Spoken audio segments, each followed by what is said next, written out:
সুবহানাল্লাহ বিহামদিহি। তাকে কেউ জন্ম দেয়নি, তিনিও কাউকে জন্ম দেননি। তিনি এক, তিনি ছিলেন, তিনি আছেন, তিনি থাকবেন। তার শুরুও নাই, তার শেষও নাই। সুবহানাল্লাহ।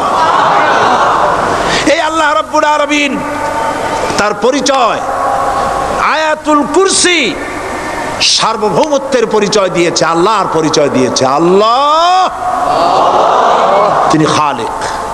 মানব সৃষ্টির এবং পৃথিবীর সৃষ্টির ইতিহাস ঘাটলে মানুষের যদি কিসমত ভালো থাকে তাহলে আল্লাহর সান্নিধ্য, আল্লাহর অস্তিত্ব সম্পর্কে জ্ঞান তাকে আল্লাহ পাক দান করে দেন। সুবহানাল্লাহ। পৃথিবীর সৃষ্টির ব্যাপারে বুদ্ধিজীবীরা কি বলছেন দেখুন। পৃথিবীর সৃষ্টির ব্যাপারে বিজ্ঞানীরা বলছেন যে এই পৃথিবী এরকম ছিল না। তো কি রকম ছিল? এইটা সূর্যের পাশ থেকে একটা উজ্জ্বল শক্তিশালী জ্যোতিষ্ক দারুণ ফোর্স নিয়ে যাচ্ছিল। সেই ফোর্স সহ্য করতে না পেরে সূর্যের একটি দুর্বলতম অংশ সূর্য থেকে ছিটকে মহাশূন্যে পড়ে গেল, আর ঘুরতে ঘুরতে এই পৃথিবীর অস্তিত্ব লাভ করলো। বিজ্ঞানের এই কথা যদি বিশ্বাস করতে হয় তাহলে আমাকে বলতে হয় এখন তো মানুষেরা আর পৃথিবীতে ধরছে না, ঠিক কিনা? কথা বলছেন না কেন? মানুষ পৃথিবীতে এখন ধরতেছে। বিভিন্ন দেশ খালি বলতেছে মানুষ কমাও, সন্তান কমাও, বিভিন্ন পদ্ধতি গ্রহণ করো, আর মানুষ বাড়াইও না, অস্থির হয়ে গেছে। তো মানুষের পদবরে পৃথিবী এখন ভর্তি। এখন কেন দয়া করিয়া আর একটা জ্যোতিষ্ক সূর্যের পাশ দিয়ে গিয়া আর একটা দুর্বলতম অংশ সিটকে ফেলায় দিয়ে এরকম একটা পৃথিবী বানায় দেয় না? তার অর্থ হচ্ছে দুর্ঘটনার মধ্য দিয়ে যা হয় তা কখনো মানুষের গ্রহণযোগ্য হয় না, আর যা কিছু গ্রহণযোগ্য তা সবই পূর্ব পরিকল্পনা প্রসূত। যেমন দৃষ্টান্ত দিতে গিয়ে আমি বলি, দুটো গাড়ি মুখোমুখি হয়ে অ্যাক্সিডেন্ট করলো, কাঁচগুলো ভেঙে ভেঙে চুরমার হয়ে গেল। এই মুহূর্তে চশমায় লাগানো যায় এরকম একটা সাইজ করা কাঁচ পাওয়া যাবে কি? পাওয়া যাবে? রেলগাড়ি অ্যাক্সিডেন্ট হলো, হাজার লোহার টুকরা পড়ে গেল, এক্ষুনি একখান কোদাল, একখান খন্তা, একখানা শাবল, একখানা দা, একখানা বটি অথবা জুতোয় মারার মতো একটা ছোট্ট পিনও প্রস্তুত আকারে পাওয়া যাবে কি? তাহলে বোঝা গেল অ্যাক্সিডেন্টের মাধ্যমে যা কিছু হয় তা মানুষের গ্রহণযোগ্য নয়, যা কিছু গ্রহণযোগ্য তা সব পূর্ব পরিকল্পিত। এখন আমি বলবো বিজ্ঞানীদের কথা মতো যদি সূর্যের কোনো দুর্বলতম অংশ মহাশূন্যে পড়ে এই পৃথিবী হয়ে থাকে তাহলে এটা পরিকল্পনার ভিত্তিতেই হয়েছে। সেই পরিকল্পনাকারীর নাম কি? বলেন নাম কি? তবে আমি আপনাদেরকে নিশ্চিত করে বলতে পারি সূর্যের কোনো দুর্বলতম অংশ ছিটকে পড়ে অ্যাক্সিডেন্টের মাধ্যমে পৃথিবী হয় নাই। মহাপরিকল্পনার মাধ্যমে সৃষ্টি জগৎকে টিকে রাখার জন্য আল্লাহ রাব্বুল আলামিন আলাদাভাবে পৃথিবীকে সৃষ্টি করেছেন। বিজ্ঞানের কথার সাথে কোরআন শরীফের যদি কন্ট্রাডিকশন হয় তাহলে কার কথা মানবেন? বিজ্ঞান না আল্লাহ? জোরে বলেন বিজ্ঞান না আল্লাহ? বিজ্ঞান বলছে, কোন সময় বলে পৃথিবী ঘোরে, কেউ বলে সূর্য ঘোরে, কেউ কয় আমরাও ঘুরি। এখন আসলে ঘোরে কে? ফয়সালা কার কাছ থেকে নেবেন? আল্লাহ রাব্বুল আলামিন কোরআন শরীফের ভিতরে বলেছেন, লাশ-শামসু ইয়ামবাগি লাহা আন তুদরিকাল কামারা ওয়ালাল লাইলু সাবিকুন নাহার ওয়া কুল্লুন ফি ফালাকি ইয়াসবাহুন। প্রবল জ্ঞানী হইবে যাহারা, আপন মনেতে বুঝিবে তাহারা, রাত্রি পারে না আগে যাইবার, দিনের স্থান করি অধিকার। চন্দ্র বাদে না সূর্যের গায়েতে, সূর্য পারে না চন্দ্রকে ধরিতে, যার যে স্থান বহাল রাখিয়া ভ্রমণ করিছে খোদাকে ডরিয়া। একটি নির্ধারিত সময় সীমা পর্যন্ত আপন আপন কক্ষপথে সব দৌড়াদৌড়ি করবে, কারো সাথে অ্যাক্সিডেন্ট হবে না কারো। ওয়াকুল্লুন ফি ফালাকি ইয়াসবাহুন, যা আছে মহাশূন্যে সব ঘুরতেছে। কে বলে? বলেন সবাই, কে বলছে? কোন সূরা? সূরা ইয়াসিন। আবার শুনুন, আল্লাহ পাক ফয়সালা দিচ্ছেন ঘোরে কেডা? শুধু সূর্য ঘোরে না, শুধু চন্দ্র ঘোরে না, আল্লাহ মহাশূন্যে যা রেখেছেন সব ঘুরতেছে, সবই সন্তরণশীল, সব গতিশীল। সুতরাং ফয়সালা তো আল্লাহর কাছ থেকেই নিতে হবে। পৃথিবী সৃষ্টি করেছেন, মানব গোষ্ঠী সৃষ্টি করেছেন এবং মানুষের প্রয়োজন মিটিয়েছেন। এই মানুষগুলিকে কে সৃষ্টি করেছেন? মানুষ সৃষ্টির ব্যাপারেও দার্শনিকরা মানুষদেরকে বিভ্রান্ত করে। যা কলেজে বিশ্ববিদ্যালয়ে পড়ানো হয়, এই কোরআন শরীফ বিশ্ববিদ্যালয়ে পড়ানো হয়? হ্যাঁ হয়। কয়েকটা আয়াত, কয়েকটা সূরা পরীক্ষা পাস করার জন্য একটু একটু অপশনাল রেখে দেওয়া হয়েছে। বর্তমান যে শিক্ষা কমিশন, শামসুল হক শিক্ষা কমিশন রিপোর্ট মন্ত্রী পরিষদে অনুমোদন করেছে বর্তমান সরকার। এই শিক্ষানীতিতে বলা হয়েছে ক্লাস 1 থেকে নিয়ে ক্লাস 5 পর্যন্ত ধর্মীয় শিক্ষা দিতে দেওয়া হবে না। তাহলে ক্লাস 5 পর্যন্ত যদি ধর্মীয় শিক্ষা না থাকে, তাহলে ক্লাস 6-7-এ ওঠার পর আলিফ জাওরা বাজাবরবা আনাকুম জানাকুম ছেলেরা পড়বে? মেয়েরা পড়বে? আসল উদ্দেশ্য হলো ইসলাম থেকে জাতিকে দূরে সরাবার জন্য ষড়যন্ত্র। এই সরকারের প্রণীত শিক্ষানীতি আমরা মানি না। আপনারা মানেন? যেই মাদ্রাসা মানুষের চরিত্র সৃষ্টি করে, বর্তমান সরকার সেই মাদ্রাসাগুলি একটা একটা করে ধ্বংস করার পরিকল্পনা গ্রহণ করেছে। সুতরাং আসল শিক্ষা হলো কোরআনের কাছে। আসল শিক্ষা কোথায়? কোরআনের কাছে। কোরআন যদি শিখানো হতো, কোরআন যদি শেখানো হতো কলেজে বিশ্ববিদ্যালয়, তাহলে গতকাল চট্টগ্রাম বিশ্ববিদ্যালয় থেকে যেসব ছেলেরা বিশ্ববিদ্যালয় কর্তৃপক্ষ কর্তৃক বরাদ্দকৃত, হাইজ্যাক করা নয়, বরাদ্দকৃত 4খানা বাস দিয়ে কোরআন শুনতে আসতে চেয়েছিল, বর্তমান সরকারের তথাকথিত সোনার ছেলেরা আসতে দিল না। কোরআন যদি তারা পড়তো, তাহলে কোরআন শরীফ শুনতে তারাও আসতো। কপাল পোড়া। জোরে বলেন কি? আরো জোরে বলেন কি? কপাল পোড়া। সব ভালো লাগে, কোরআন ভালো লাগে না। এদেরকে শিখানো হয়েছে, আরে তোমরা তো মানুষ না। বলে আমরা কি? তো তোমাদের ডারউইন বাবাজি বলে নাই, শোনো নাই? কি পড়ো টড়ো তোমরা, বুদ্ধি শুদ্ধি রাখো না। ডারউইন বলেছে, থিওরি অফ ইভলিউশনের মধ্যে বলেছেন মানুষ মানুষ না। বলে কি? মানুষ হলো বান্দর। কপাল পোড়া। কি কপালে লেখা থাকে? কাজে কামে প্রকাশ হয়ে যায়। ডারউইন বলল মানুষ মানুষ না। আলফ্রেড বললেন মানুষ হলো মানুষই ঠিক, তবে মানুষ হলো সেক্স সর্বস্ব জীব। সেক্স সমস্যার সমাধান করলে মানুষের সব সমস্যার সমাধান হয়ে যাবে। কার্ল মার্কস বললেন মানুষ হলো পেট সর্বস্ব জীব, পেট সমস্যার সমাধান করে দিলে সব সমস্যা শেষ। আর ডারউইন বললেন মানুষ মানুষই না, মানুষ কি? বলে বান্দর। ওরাং ওটাং শিম্পাজি আর ব্যাং থেকে মানুষের উৎপত্তি হয়েছে। আমি যখন জীবনের প্রথম শিম্পাজি দেখলাম, ওরাং ওটাং দেখলাম, তখন আমি মনে করেছি যে ডারউইন খামোখা ভুল করে নাই। এইটা দেখেই ও মনে করেছে যে এই হচ্ছে আমার মাতামহের গোষ্ঠী, এ হলো পিতামহের গোষ্ঠী। আপনারা একটু মাথা কাটায় চিন্তা করেন, মানুষ যদি বান্দর থেকে হবে, আজও বানর ফরেস্ট এরিয়া আছে কিনা বাংলাদেশে? চিল্লায় বলেন আছে কিনা? তো মানুষ যদি বান্দর থেকেই হবে, আপনারা কি কোনোদিন দেখেছেন যে একটা বান্দরের কোমর পর্যন্ত মানুষের মতো হয়ে সারছে? আর কিছুদিন গেলেই পুরা মানুষ হয়ে যাবে। গলা পর্যন্ত মানুষের মতো হয়ে গেছে, আর কদিন গেলেই মানুষ হয়ে যাবে। দেখছেন কখনো? আচ্ছা আপনারা বলেন, পাবদা মাছ আপনারা চট্টগ্রামে কি বলেন? পাবদাই বলেন। পাবদা মাছ দেখতে কি মাছের মতো লাগে? বোয়াল মাছের মতো। কোন পাগলে কি বলছে কথা যে বোয়ালের পূর্বপুরুষ পাবদা? পাবদাগুলি পুটি টুটি খাইয়া খাইয়া আস্তে আস্তে বোয়াল হয়ে গেছে, এ কথা কেউ বলে? আচ্ছা, শোলের যে ছোট সাইজ, শোল মাছ, গজাল মাছ, এর যে ছোট্ট সাইজ ভর্তা করে খায়, শুটকি বানায় খায়, ওগুলোর কি বলে? টাকি মাছ। এই টাকি মাছ দেখতে শোল মাছের মতো।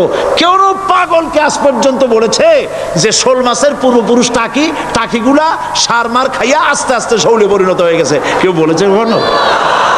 ডারউইন কয় বোতল খাইয়া যে এই মতবাদ লিখছে আল্লাহই ভালো জানে। যে বান্দরের থেকে মানুষ আবিষ্কার হয়েছে, নাউজুবিল্লাহ। এগুলি পড়ানো হয় কলেজে, বিশ্ববিদ্যালয়, তাই আমাদের সোনার ছেলেরা বান্দরামি করে। ওদের যদি পড়ানো হইতো তোমরা বান্দরের গোষ্ঠী নও, তোমরা মানুষ, মর্যাদা কার বেশি, বান্দরের না মানুষের? এ পৃথিবীর প্রথম মানুষকে আদম আলাইহিস সালাম। আদম হইছেন কি দিয়ে? মাটি দিয়ে। আল্লাহ রাব্বুল আলামিন যিনি মানুষ সৃষ্টি করেছেন, তিনি কোরআন শরীফের ভিতরে বলে দিয়েছেন, আমি প্রথমেই বলেছি, আপনারা লক্ষ্য করুন, এই কোরআন তাবিজের কিতাব নয়, এই কোরআন তদবিরের কিতাব নয়, ঝাড়ফুঁকের কিতাব নয়। কোরআন হলো পৃথিবীর মানুষের জন্য কোড অফ লাইফ, পূর্ণাঙ্গ জীবন বিধান। সব কিছু আল্লাহ পাক কোরআনের ভিতরে বলে দিয়েছেন, কোনো জিনিস বাদ দেন নাই। আপনি আমি কেমনে সৃষ্টি হয়েছি আল্লাহ পাক কোরআনের ভিতরে বলেছেন, ইন্না খালাকনাকুম মিন তুরাবিন সুম্মা মিন নুতফাতিন সুম্মা মিন আলাকাতিন সুম্মা মিন মুদগা। নিষ্প্রাণ মাটি দিয়ে তোমাকে উৎপন্ন করা হয়েছে, নিষ্প্রাণ মাটির উপাদান দিয়ে তোমাকে তৈরি করা হলো।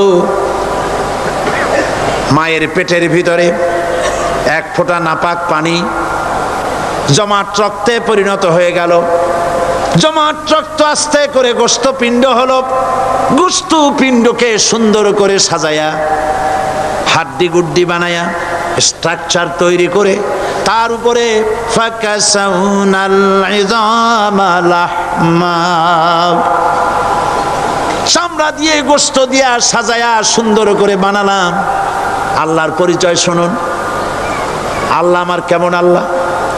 মায়ের পেটের ভিতরে সন্তান বানায়া এরপরে যখন রূহ দেওয়া হয়েছে, ক্ষুধা লেগেছে, খাবারের প্রয়োজন হয়েছে, আল্লাহ রাব্বুল আলামিন ওই কচি বান্দা মায়ের পেটে বসে কি খাবে, সেজন্য তার মা চিন্তা করে নাই, বাবা চিন্তা করে নাই, সরকার চিন্তা করে নাই। আল্লাহ রাব্বুল আলামিন মায়ের মাসিক অসুখকে বন্ধ করে দিয়ে সন্তানের নাভির সাথে আর মায়ের নাভির সাথে তার লাগায়া, পাইপ লাগায়া মায়ের মাসিক অসুখের রক্তগুলি দিয়ে সন্তানকে বড় বানালেন। মুখ দিয়া এই রক্ত পান করালেন না, মুখটাকে পবিত্র রেখে দিলেন যাতে করে পৃথিবীতে আসার পর ওই মুখ দিয়া আল্লাহ রাব্বুল আলামিনের জিকির করতে পারো। সন্তান মায়ের ভিতরে পেটের ভিতরে বড় হলো, আল্লাহ রাব্বুল আলামিন বলেন মাস দিন যখন পুরা হয়ে গেল, সুম্মা নুখরিজুকুম তিফলা, বাচ্চার আকারে পৃথিবীতে নিয়ে আসলাম। এখন খাবা কি? পৃথিবীতে যখন বাচ্চা এলো তখন তার পেটের সাথে যে সংযোগ ছিল মায়ের নাভির সাথে আর সন্তানের নাভির সাথে, সেই সংযোগ তার আর কি থাকলো? কি করা হলো? কেটে দেওয়া হলো। লক্ষ্য করুন, খাবারের জন্য একটি মাত্র পাইপ আল্লাহ লাগাইছিলেন, পৃথিবীতে সন্তান আসার সঙ্গে সঙ্গে পাইপটা কেটে দেওয়া হলো। এবার কি খাবে? আল্লাহ রাব্বুল আলামিন মায়ের বুক থেকে সন্তানের জন্য এবার সিঙ্গেল সিগন্যাল, তার জন্য সিঙ্গেল কোন লাইন যেটা ছিল কেটে দিয়া মায়ের বুক থেকে সন্তানের জন্য ডাবল লাইন আল্লাহ চালু করে দিলেন।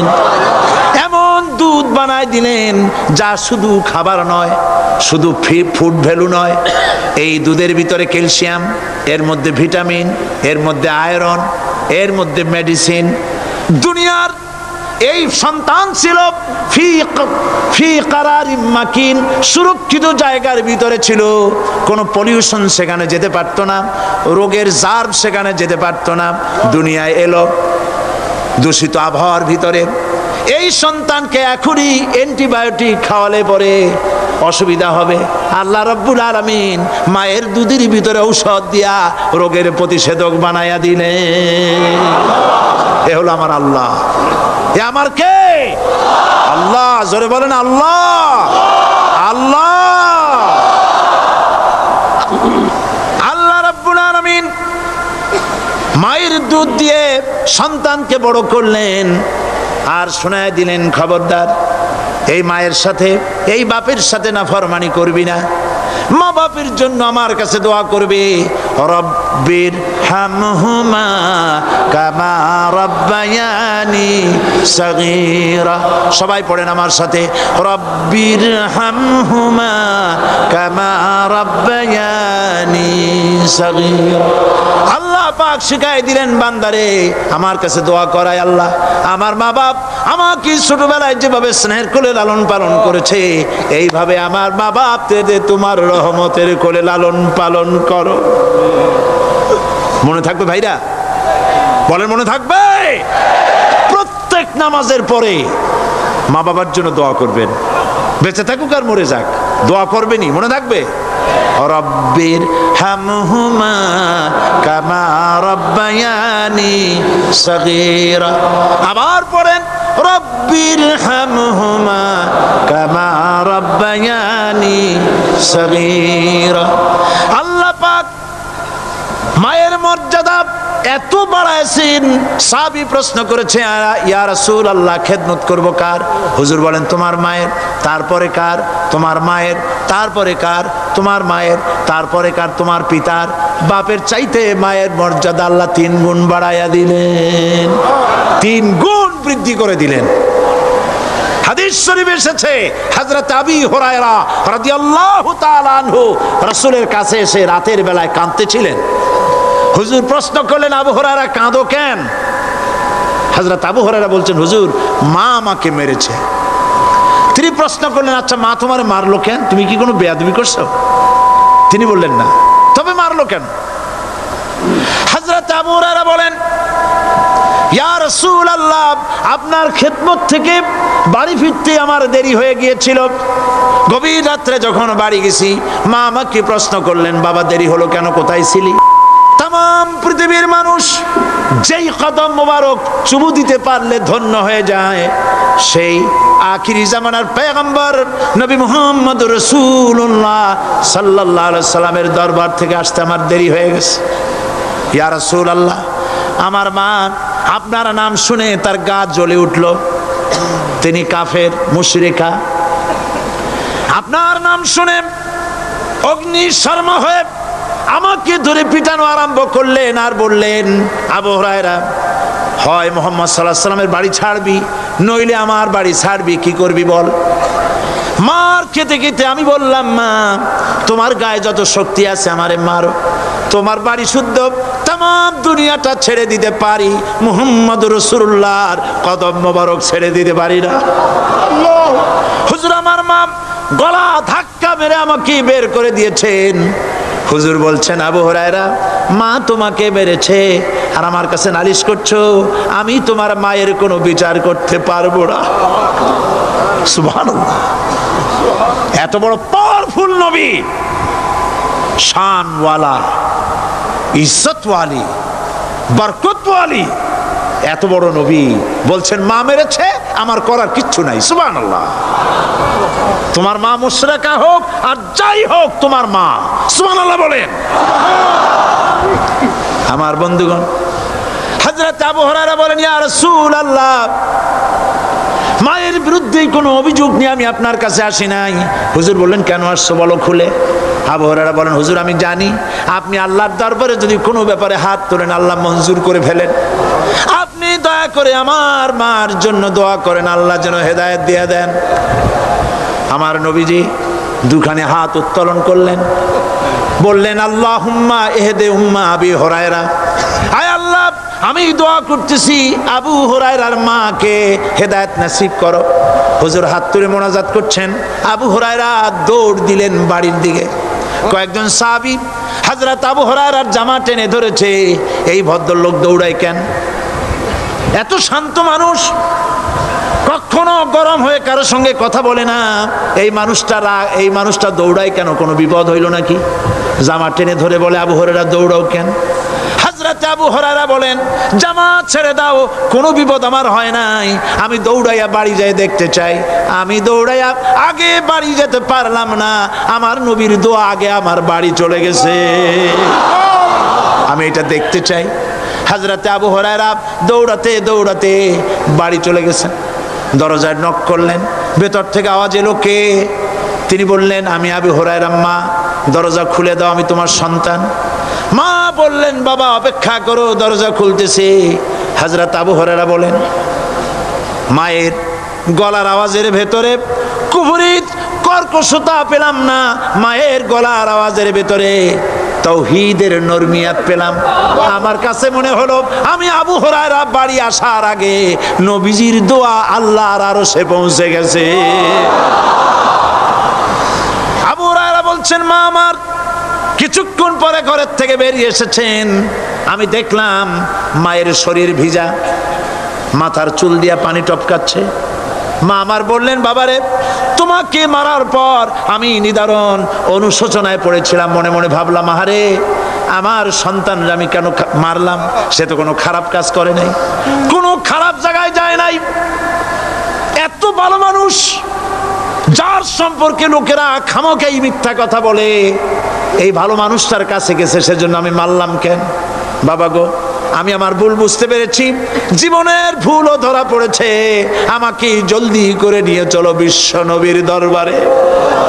হযরত আবু হুরায়রার মা রাসূলুল্লাহর খেদমতে এসে ঘোষণা করলেন, আশহাদু আল্লা ইলাহা ইল্লাল্লাহু ওয়াহদাহু লা শারীকা লাহু ওয়া আশহাদু আন্না মুহাম্মাদান আবদুহু ওয়া রাসূল। আমার ভাইয়েরা,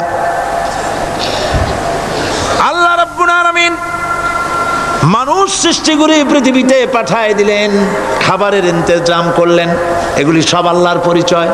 আল্লাহরে চেনার জন্য বড় বড় কিতাব ঘাটা লাগে না, কিসমতে যদি থাকে দুই একটা দৃষ্টান্ত যথেষ্ট হয়ে যায়। সুবহানাল্লাহ, সুবহানাল্লাহ, দুই একটা দৃষ্টান্ত যথেষ্ট।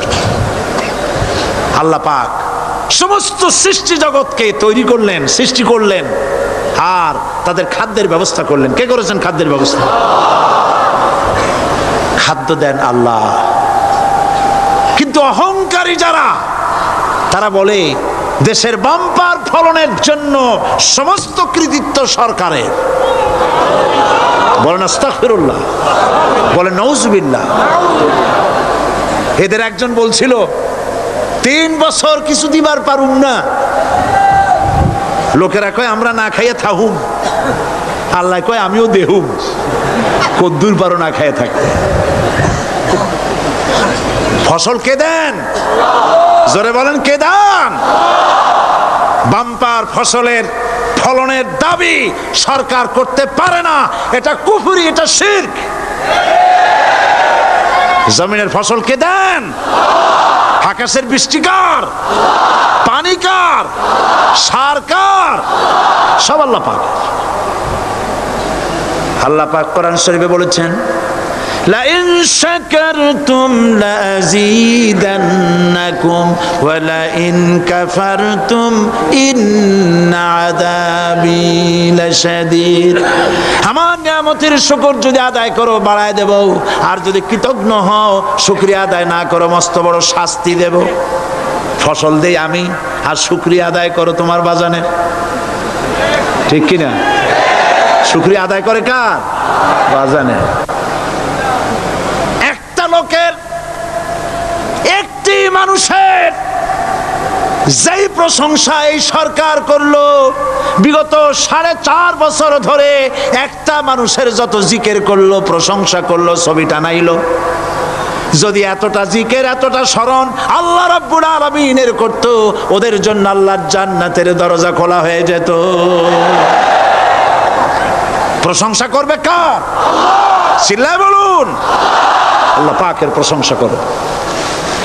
খেতে দেওয়ার মালিক তিনি।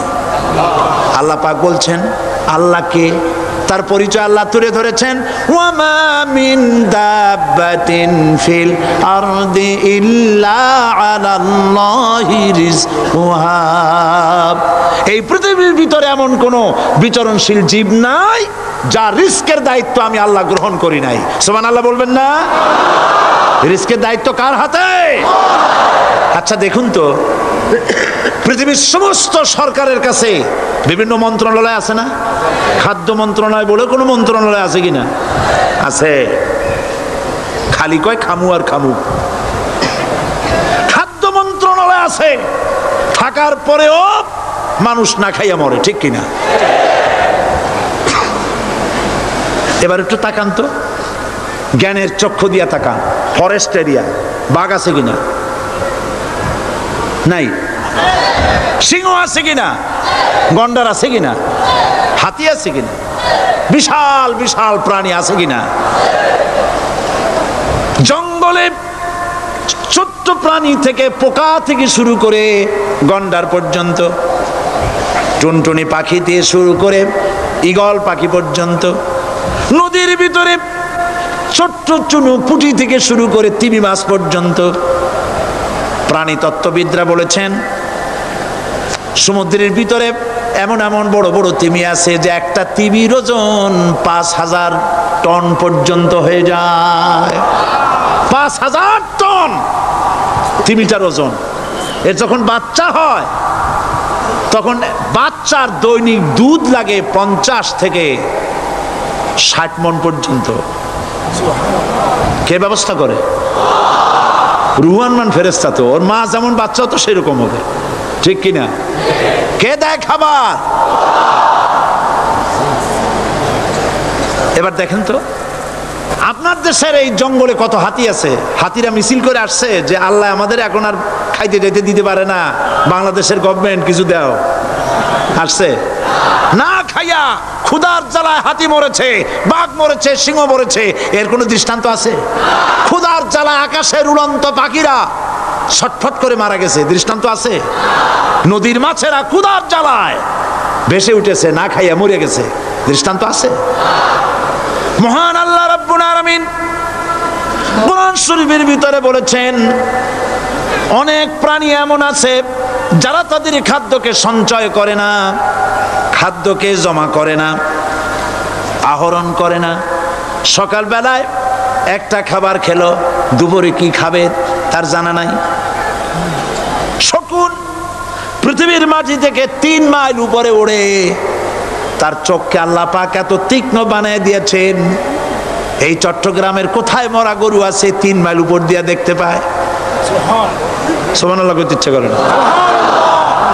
এই প্রাণীগুলি খাবারগুলি কোনো গভর্নমেন্ট জোগাড় করে রাখে নাই। আল্লাহ পাক বলেন সবার খাবার আমি দেই। সকালবেলায় সমস্ত প্রাণীগুলি, মহাশূন্যে পাখি,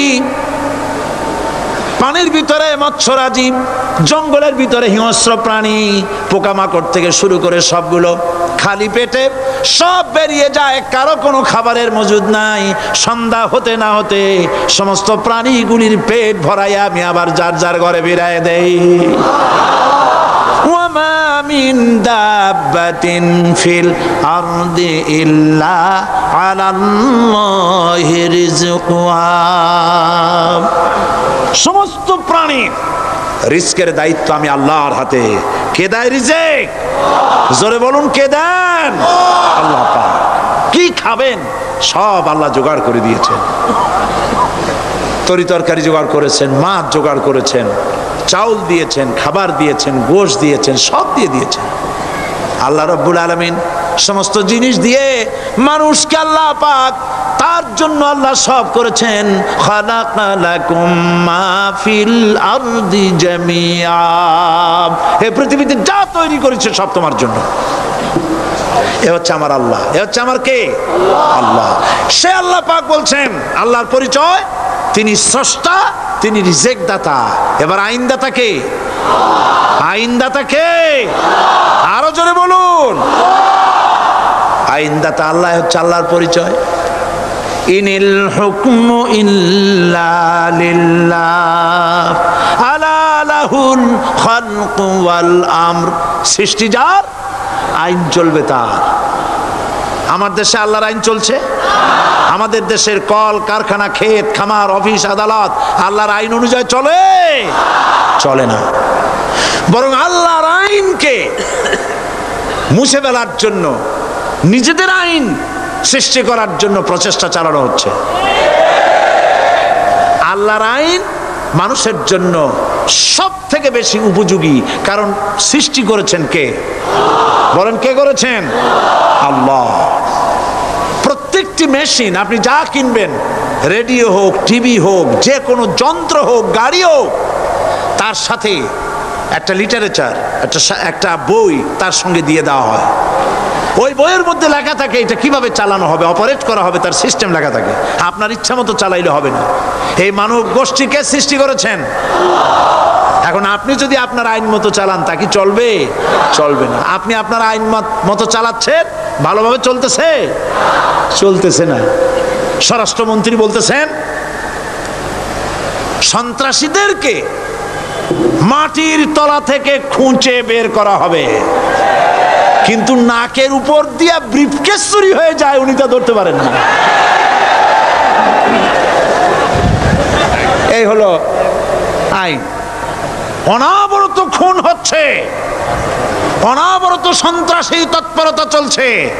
আর ওনারা বলছেন আগের থেকে এগুলি চলে আসছে, একজনের খুনের বিচার না হইলে এরকম খুন তো হইতেই থাকবে। তাহলে খুনকে, হত্যাকে, সন্ত্রাসকে সরকার জাস্টিফাইড করছেন। নাউযুবিল্লাহি মিন যালিক। এই জন্য আইন হতে হবে আল্লাহর। আইন হতে হবে কার? চিল্লায় বলেন, আল্লাহ পাকের আইন হতে হবে। আমি একদিন পার্লামেন্টে বলেছিলাম, আমার দেশের নেতা নেত্রীরা বারবার হজ করতে যান, উমরা করতে যান, সেখান থেকে আসার সময় কি আনেন? আতর, পাথর, সুরমা আর খুরমা, এই কিছু নিয়ে আসলেন। কিন্তু আমি বলেছি, আপনারা কি কিছু চোখে দেখেন না? পার্লামেন্টে এইভাবে বক্তৃতা করেছে, কিছু চোখে দেখেন না? আমি প্রশ্ন করে আমি আবার জবাব দিচ্ছি, আপনারা যারা হজ করতে যান, উমরা করতে যান, হজের কথাই ধরি, এই হজ করতে যখন যান তখন মুজদালিফায় একটা রাত কাটাইতে হয়। সেটা কোন দিন?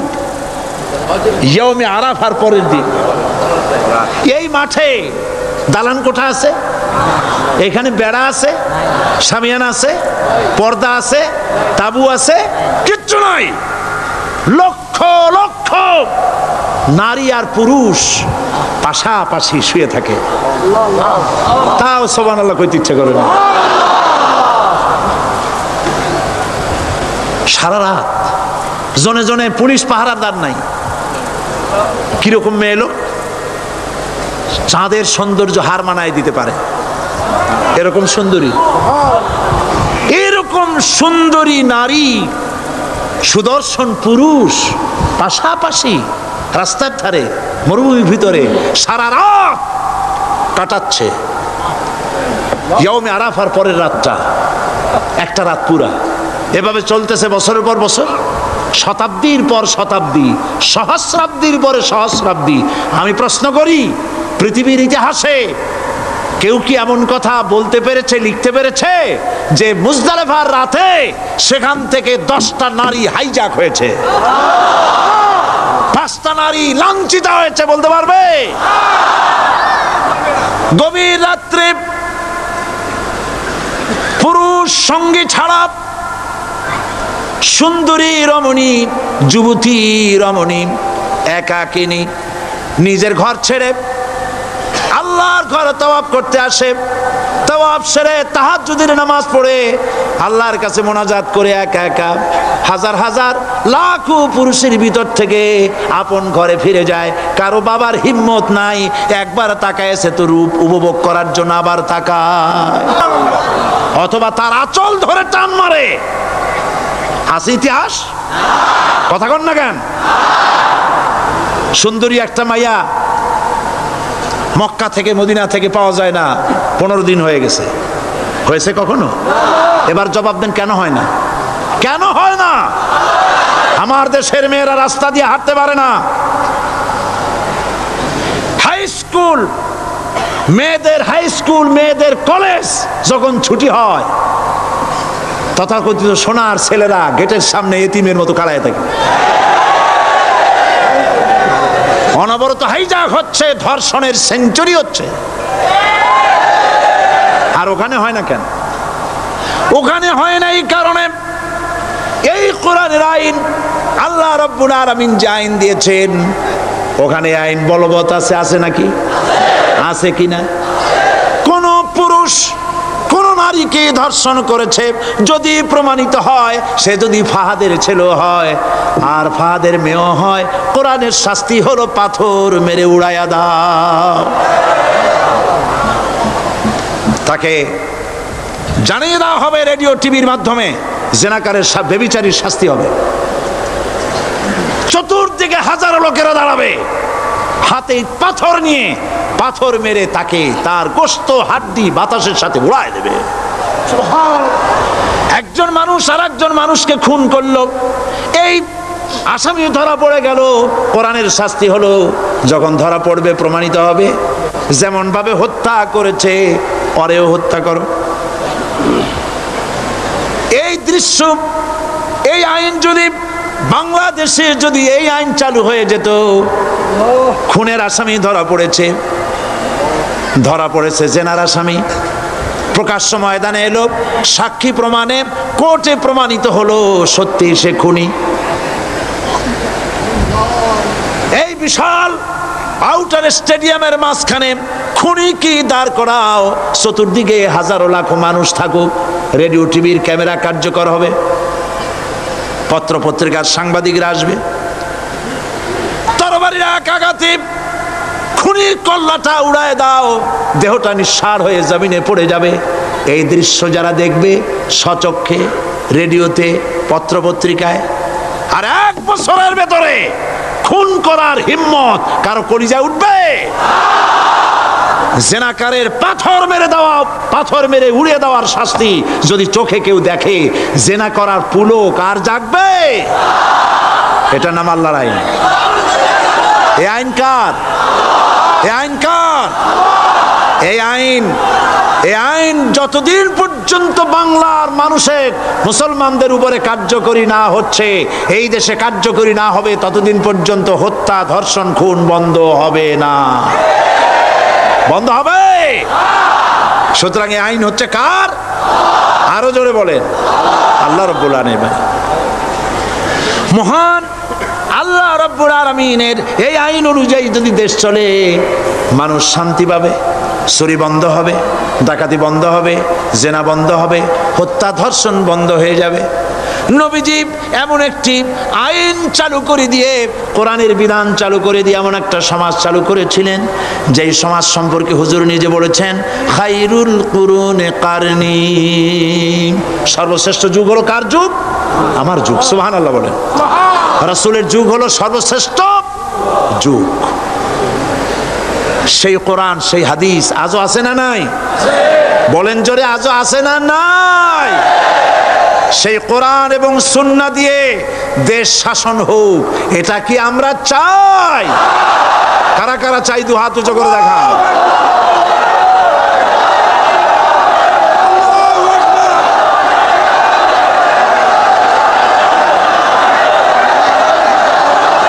আরে ভাই, আপনারা দাঁড়ায় গেলেন কেন? বসেন বসেন।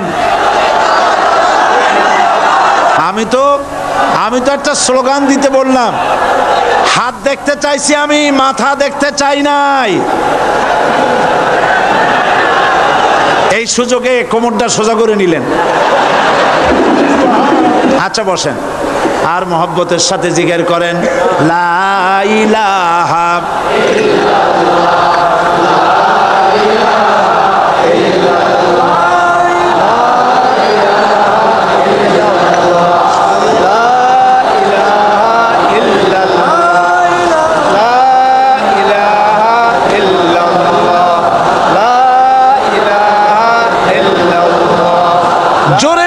সবাই জিকির করেন লা ইলাহা ইল্লাল্লাহ, লা ইলাহা ইল্লাল্লাহ, লা ইলাহা ইল্লাল্লাহ, লা ইলাহা ইল্লাল্লাহু মুহাম্মাদুর রাসূলুল্লাহ।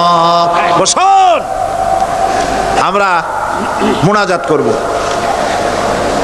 আল্লাহ রাব্বুল আলামিন আয়াতুল কুরসির ভিতরে আল্লাহর সার্বভৌমত্বের কথা বলেছেন। আল্লাহু লা ইলাহা ইল্লা হুয়াল হাইয়ুল কাইয়্যুম। পড়েন আমার সাথে সবাই, আল্লাহু লা ইলাহা ইল্লা হুয়াল হাইয়ুল কাইয়্যুম। আল্লাহ হচ্ছেন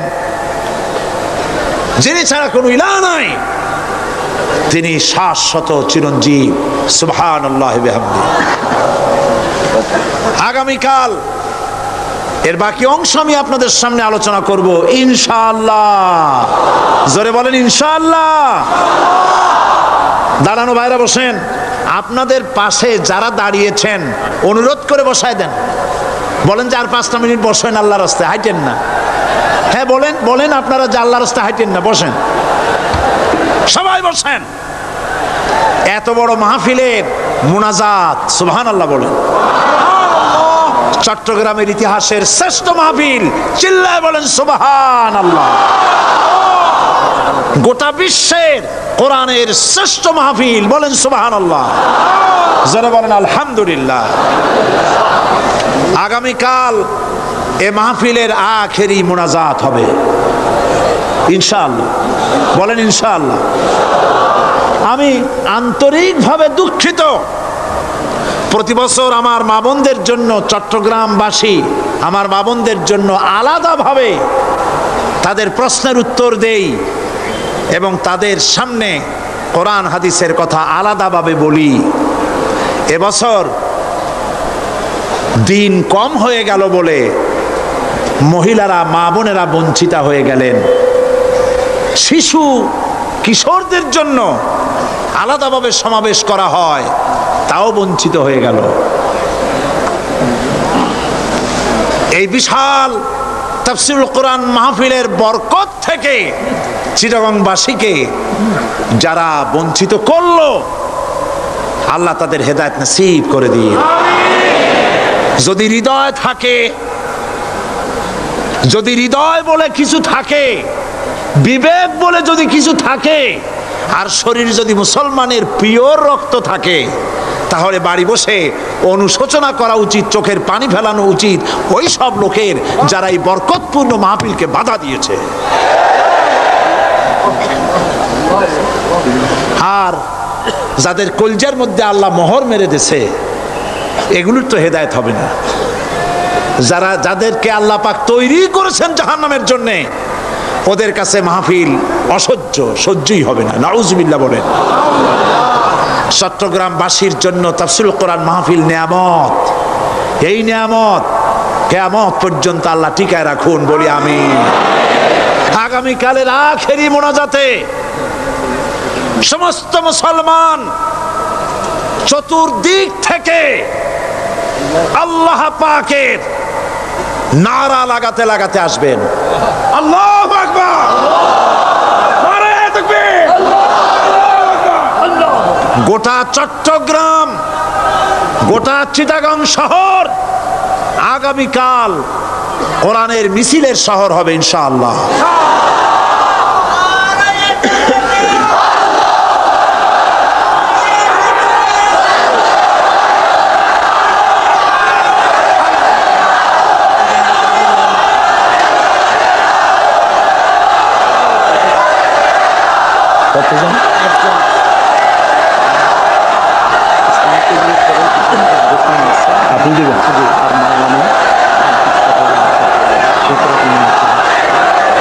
বন্ধুগণ, আজকে কোরআন শরীফের তাফসীর শুনে ইসলামের প্রতি আকৃষ্ট হয়ে 8 জন অমুসলিম ভাই ইসলাম কবুল করার জন্য এসেছে।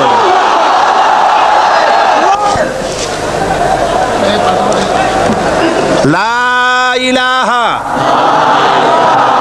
ইল্লাল্লাহু মুহাম্মাদুর রাসূলুল্লাহ। আল্লাহ ছাড়া কোনো ইলাহা নাই, মাবুদ নাই। মুহাম্মদ সাল্লাল্লাহু আলাইহি ওয়াসাল্লাম আল্লাহর প্রেরিত রাসূল। আশহাদু আল্লা ইলাহা ইল্লাল্লাহু ওয়াহদাহু লা শারীকা লাহু ওয়া আশহাদু আন্না মুহাম্মাদান আবদুহু ওয়া রাসূলুহু। আমি সাক্ষ্য দিচ্ছি আল্লাহ ছাড়া কোনো ইলাহা নাই, মাবুদ নাই, উপাস্য নাই। তিনি এক, তিনি একক, তার কোনো অংশীদার নাই। আমি আরো সাক্ষ্য দিচ্ছি মুহাম্মদ সাল্লাল্লাহু আলাইহি ওয়াসাল্লাম আল্লাহর বান্দা এবং তার প্রেরিত রাসূল। সকলকে বলো আসসালামু আলাইকুম। আপনারা সবাই জবাব দেন। আজ গতকালের ৭, আজকের ৯। আলহামদুলিল্লাহ, আমাদের এই ভাইরা এখন নিষ্পাপ বেগুনাহ। আমাদের এই নবাগত ইসলামে দীক্ষিত নিষ্পাপ মুসলমানদের সাথে আমি আপনাদের পক্ষ থেকে আলিঙ্গন করছি।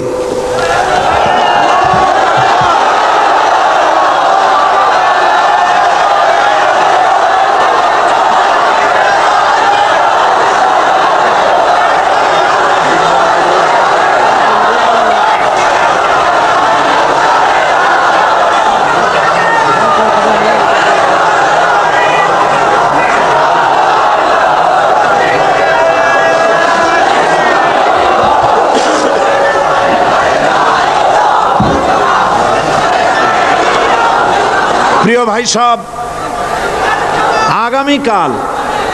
আগামীকাল আপনারা দলে দলে চতুর্দিক থেকে আল্লাহ পাকের বড়ত্ব, মহানত্ব, শ্রেষ্ঠত্বের ঘোষণা দিতে দিতে আসবেন। আল্লাহর বড়ত্ব, বিরাটত্ব, মহানত্ব আর শ্রেষ্ঠত্বের ঘোষণা দিতে হয় কিভাবে?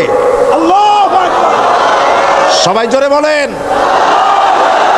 আরো চিল্লায় বলেন।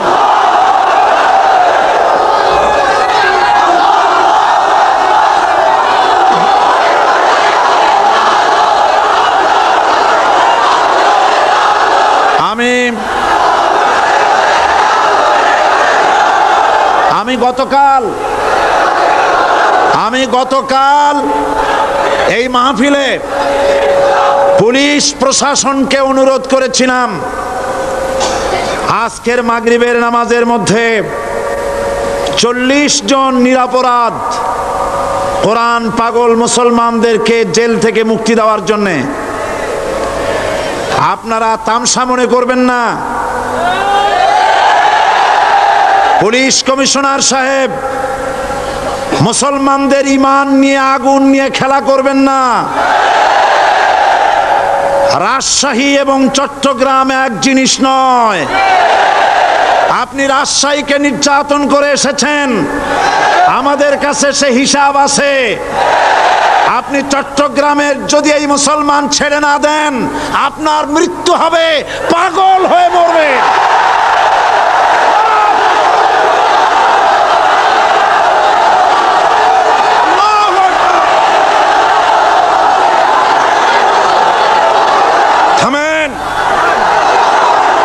থামেন।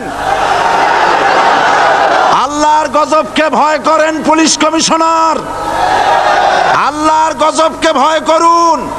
এই লক্ষ লক্ষ জনতা আপনার গজবের মৃত্যু কামনা করে। আপনি যদি কালকের জুমার আগে 40 জন ছেড়ে না দেন, এই মাহফিল থেকে এমন কঠোর কর্মসূচি ঘোষণা করা হবে, গোটা চট্টগ্রাম অচল হয়ে যাবে।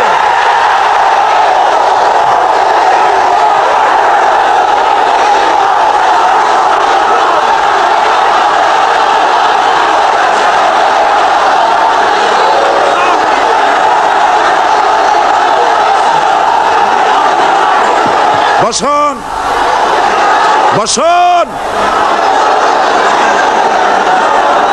বাংলাদেশটাকে হিন্দুস্তান ভাববেন না, বাংলাদেশ হিন্দুস্তান হবে না, বসনিয়া হবে না। আপনাদের মতো দু চারটা দুরাচার পুলিশ কমিশনার একটা গভর্নমেন্টকে জনবিচ্ছিন্ন করার জন্য যথেষ্ট। আল্লাহ আপনাদেরকে হেদায়েত করুন। মুসলমানদের দুশমন, আল্লাহ এদেরকে হেদায়েত করুন। পাগলামি করবেন না, আল্লাহর গজবকে ভয় করুন। আল্লাহ পাক, আল্লাহ পাক মুসলমানদেরকে ধৈর্য ধরার তৌফিক দান করুন। সবাই বলেন আমিন। আল্লাহ পাক মুসলমানদেরকে ধৈর্য ধরার তৌফিক দান করুন, বলেন আমিন।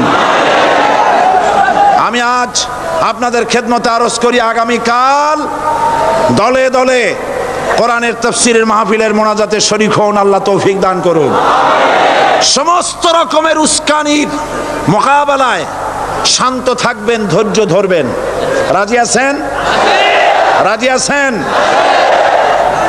আল্লাহ পাক আপনাদেরকে সকলকে ধৈর্য ধরার তৌফিক দান করুন। আমরা অত্যাচারের মোকাবেলা করব ঈমানি শক্তি দিয়ে ইনশাআল্লাহ। মোনাজাত করে যাওয়ার সময়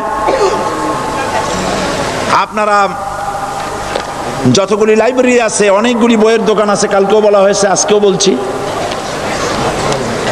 আপনারা যাওয়ার সময় বইগুলি খরিদ করে নিয়ে যাবেন। বিশেষ করে ফুরফুরা পীর সাহেবের দরবারের বড় আলেম মুহাদ্দিস মুফতি আল্লামা সাঈদ আহমদ মুজাদ্দিদি সাহেবের কোরআন ও সুন্নাহর ফায়সালায় মুসলমান কিভাবে কাফের হয়, বইটি পাওয়া যাবে। তারপরে খুররাম মুরাদ সাহেব রহমতুল্লাহ আলাইহ, তার লেখা রাসূল সাল্লাল্লাহু আলাইহি ওয়াসাল্লামের জীবনের কিছু উজ্জ্বল ছবি লাইব্রেরিগুলিতে পাওয়া যাবে। রিয়াজুস সালিহিন, এখানে রিয়াজুস সালিহিন এবং জামিয়া তিরমিজি, এই সমস্ত বই ঢাকা থেকে এসেছে। আল্লাহ আপনাদেরকে কেনার তৌফিক দান করুন। সবাই বলেন আমিন। কোরআন শরীফের তাফসীর কিনবেন, কিতাব কিনবেন, এগুলি আপনারা খরিদ করে নিয়ে যাবেন। জুমাবার আর একটি পত্রিকা জুমাবার, আহলুস সুন্নাতুল জামাতের মুখপত্র চট্টগ্রামের, এই পত্রিকাটি মাওলানা শামসুদ্দিন সাহেব আপনাদেরকে খরিদ করার জন্য অনুরোধ জানাচ্ছেন। এবং মা বোনেরা আগামীকাল মাগরিবের পরে স্টেডিয়ামে আসবেন ইনশাআল্লাহ। আপনাদের কথাবার্তা শোনানো আগামীকাল শোনাবো ইনশাআল্লাহ, আলাদাভাবে শোনানো যাবে না। তবে বিভিন্ন প্রশ্নের যে সব জবাব দেওয়া হয়েছে এগুলো বইয়ের আকারে আছে, আপনারা নিতে পারবেন। আর যেহেতু পুরা 5 দিন আমি সময় পাই নাই, সেই জন্য আয়াতুল কুরসির তাফসীর 5 দিন ধরে করার জায়গায় মাত্র 3 দিনে করা এটা আদৌ সম্ভব নয়। এই জন্য সৌদি আরবের শ্রেষ্ঠ আলেম শায়েখ মোহাম্মদ বিন সালেহ আল উসাইমিন, তার লেখা তাফসীর আয়াতুল কুরসি, যেটাকে আমি এডিট করেছি অনুবাদ হওয়ার পর, আয়াতুল কুরসির তাফসীর সমস্ত বুক স্টলগুলিতে পাওয়া যাবে। আপনারা খরিদ করবেন, পড়বেন এবং এর দ্বারা হেদায়েত গ্রহণ করবেন। আল্লাহ পাক সকলকে তৌফিক দান করুন। আর যাওয়ার সময় ইসলামী সমাজ কল্যাণ পরিষদের এই মাহফিলের বিশাল খরচের জন্য আপনারা সহযোগিতা করে যাবেন। ওমান থেকে লোকেরা টাকা পয়সা পাঠাচ্ছে, সেখানে যারা চট্টগ্রামের বিভিন্ন জায়গার যারা কাজবাজ করে তারা পাঠাচ্ছেন। সৌদি আরব থেকে, কুয়েত থেকে, কাতার থেকে, যে যে জায়গার থেকে যতটুকুন পারতেছে সাহায্য করতেছে। কিন্তু সবচাইতে বড় দায়িত্ব হচ্ছে 30,000 টাকা পাঠিয়েছে আমার লাগবে। ওমানের ভাই বোনেরা সাহায্য করেছেন, সেজন্য তারা দোয়া চেয়েছেন। আল্লাহ যেন তাদের নেক কামনা পুরা করেন, আমরা বলি আমিন। তো এখন মোনাজাত হবে, আপনারা ভুলে যাবেন না, আপনারা সবাই এই মাহফিলের জন্য সাহায্য করে যাবেন। এবং আগামীকালের মাহফিলে পাগল হয়ে মৃত্যু হলো, সম্মানিত শুনছেন, মৃত্যু হবে সেটা সেটা বলতে হবে। পাগল একজন প্রশ্ন করেছেন, পুলিশ কমিশনার আগামীকাল মরবে, এরকম কথা আমি বলি নাই। এরকম কথা বলছি নাকি? বলছি? উল্টাপাল্টা কথা শুনবেন না। বলেছি কোরআন পাগল মুসলমানদেরকে আপনি জেলে আটকায়ছেন এবং আপনি আপনার চাকরির প্রমোশনের জন্যে, সরকারের দৃষ্টি আকর্ষণের জন্যে চট্টগ্রাম তাফসীর মাহফিলের বন্ধ করার সব থেকে বড় ভূমিকা আপনি পালন করেছেন। সুতরাং আপনি যদি তওবা না করেন আর ওই 40 ব্যক্তিকে যদি ছেড়ে না দেন, আল্লাহর গজবে পাগল হয়ে মরবেন। এই কথা আমি বলেছি। উল্টাপাল্টা বলবেন না, লিখবেনও না। আল্লাহর গজব হবে, এ গজব ফিরাতে পারবেন না। যেহেতু আমরা কোরআনের কথা বলি, আমরা আল্লাহর কথা বলি, আল্লাহ রসুলের কথা বলি। আপনি চট্টগ্রামের মুসলমান পুলিশ যারা কোরআনের জন্য কান্দে, মুনাজাতে শরীক হয়, এই মুসলমান পুলিশদেরকে জুতা পায়ে দিয়া মসজিদে ঢোকার সাহস আপনি দিয়েছেন। আমার পুলিশের কোনো দোষ না, আপনি পুলিশদেরকে ব্যবহার করেছেন। আপনি চট্টগ্রাম ছেড়ে পালিয়ে যান, আপনি চট্টগ্রামের উপযুক্ত নন। এটা মুসলমানের এলাকা, কোন হিন্দু এলাকায় চলে যান। আপনি নিজে নিজে পদত্যাগ করেন, সরকার আপনাকে পাঠাক আর না পাঠাক, আপনি পালায়ে যান।